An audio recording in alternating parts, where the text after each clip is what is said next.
শুক্রবার দিন আসরের পরে 21 বার যদি দোয়াটি পড়তে পারেন, কোনো চাওয়াই আল্লাহ তাআলা অপূর্ণ রাখবেন না।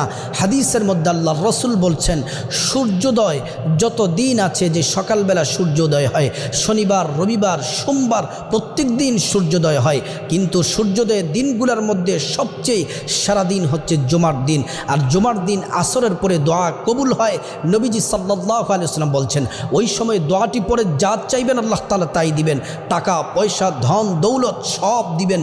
দোয়াটি হলো, আল্লাহুম্মা সাল্লি আলা সাইয়্যিদিনা মুহাম্মাদিন সাল্লাল্লাহু আলাইহি ওয়াসাল্লাম, আল্লাহুম্মা সাল্লি আলা সাইয়্যিদিনা মুহাম্মাদিন সাল্লাল্লাহু আলাইহি ওয়াসাল্লাম। এই দোয়াটি 21 বার পাঠ করুন, আল্লাহ তাআলা সব চাওয়া পূরণ করবেন। মনের আশা, দুঃখ, বেদনা যা কিছু আছে সব কিছু আল্লাহর কাছে বলেন, আল্লাহ তাআলা কবুল করবেন।